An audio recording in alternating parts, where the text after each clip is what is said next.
Hello, today I'm talking about how to buy property in Puglia, but the same rules apply all over Italy, without blowing your budget. Some of which may seem to be obvious, but I just see so many people who get carried away, and so the willing suspension of disbelief thing really works. And then they come a cropper afterwards. So first of all, you need to get an idea of what the kind of property you want is going to cost. Um, and basically looking up, Googling like mad what property cost should cost per square meter in a particular town or area isn't helpful because the way those statistics are done, it's all property that was sold in that area. So that include things that are falling down. It will include things that have planning issues. It will include things that are very different from what you're looking for. Obviously, a character property in a historic centre is going to cost more than a flat in an ugly modern tower block. But the average price will reflect all of those possibilities. So, better idea is to look on one of the main estate agent sites like immobiliare.it or idealista.it and work out more or less what things cost in that area. But again, a caveat there is that in an area where that's very popular, where there isn't that much property for sale at the moment, it may be what's left. And the reason why it's property prices seem lower is because actually most of the properties for sale do have something wrong with them because the good ones have been snapped up. And so that's something also to be aware of. The other thing is that if something is significantly lower than what seems to be the going rate for that area, it may well have planning permission issues, which is a really expensive mistake to make. You could end up, for example, buying a five-bedroom property, well, five-room property, and two of the rooms have been added without planning permission um, since 1942 in historic centres or since the 60s outside of that. Um, and so something might look like it's always been there, but in fact, you buy the property and you immediately have the cost of doing the demolition of those rooms. And you end up with a smaller property than you wanted. Um, if you don't do the demolition and you get found out, there are huge fines, which is another kind of unexpected expense. But also, you will have difficulty reselling, and you won't be able to rent out, and you won't be able to do any work because you won't get permission for any work until you put right the historic planning issues. So that's something also to be aware of. There are bargains to be had, um, but just be careful. The other thing is obviously, and this is a kind of no-brainer, you could probably work this out for yourselves, but is work out what the cost of purchase is going to be. 10% is a reasonable rule of thumb, but bear in mind if you're buying something and you're not going to establish residence in the first 18 months, the property tax will be 9% of the catastral value, with notary fees and things on top. The estate agent will charge you at least 3% of the purchase price in commission. Some agencies charge more. Almost all agencies cap.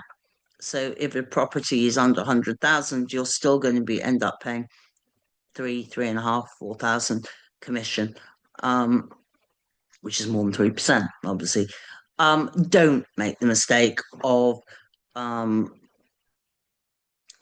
thinking that you're better off buying something from a private seller, because usually the only reason things are not with an agent is because they've got something wrong with them. And the buyer knows perfectly well that an agency either won't take the property on or may feel honor bound to tell people what's wrong with the property. So that's something else to be aware of. The other thing is that pictures are deceptive. So the fact that a property has been lived in recently, and had a recent coat of paint doesn't mean it doesn't need any work. Because if it hasn't been rewired and replumbed in the last 10 years, That's going to need doing, which means then doing floors, replastering walls, and so on. Same applies if you just want to move kitchens and bathrooms or add a bathroom or that kind of thing as well.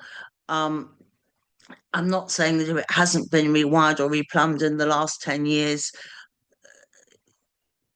you have to do it, but you do if you want to rent out, because you need to have plumbing and wiring that's up to spec in order to get the council registration number to rent out.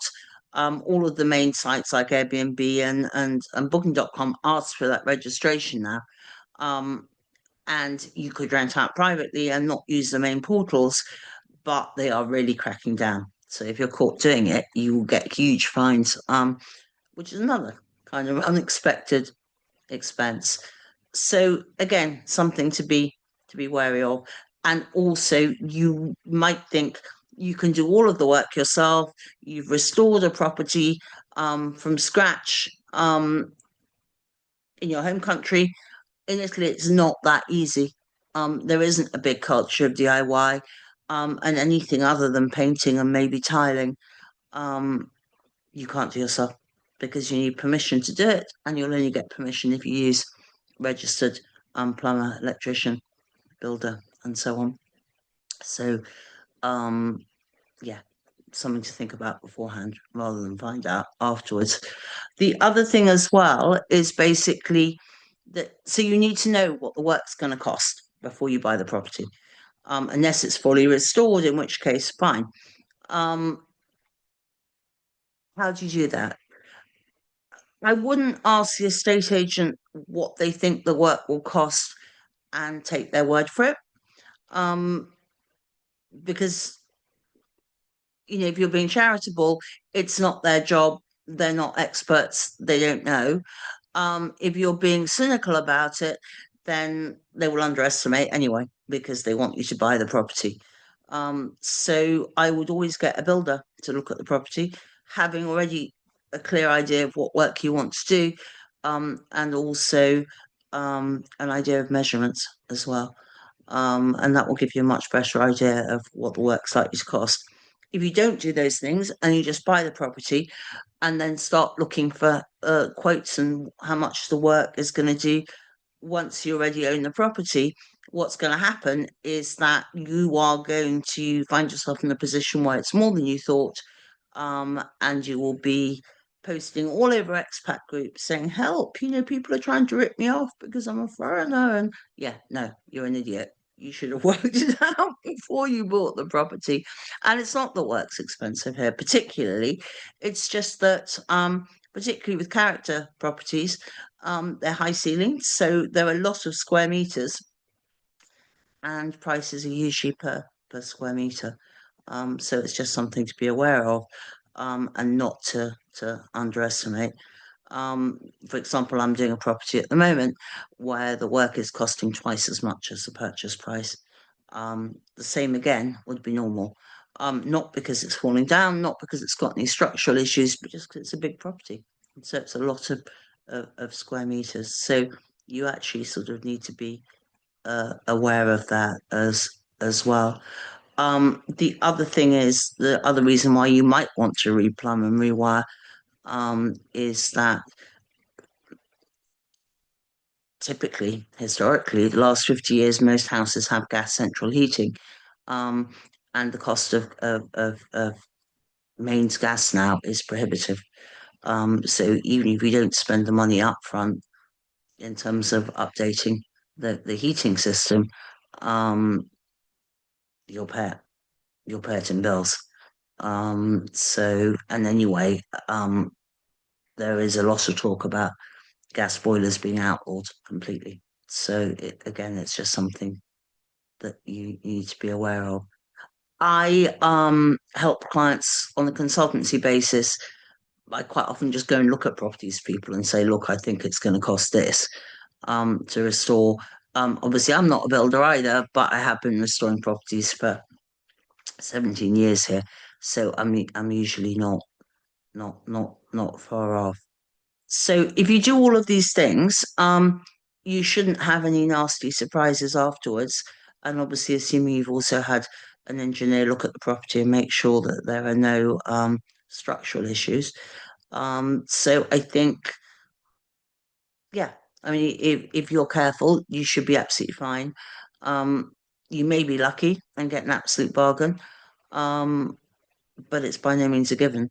And obviously, you avoid some of these problems by buying somewhere that's already been restored. But well-restored properties are in short supply, so you might end up, even if you don't initially plan on buying something that needs some work, on buying something that that needs some work. Um, so lots of food for thought. I'll put some links to possibly useful articles in the comments below, but also there is another video on paying the right price for work in the series, which you should probably have a look at before you start trying to work out what work will cost. So I hope this is useful. Thanks for listening and good luck.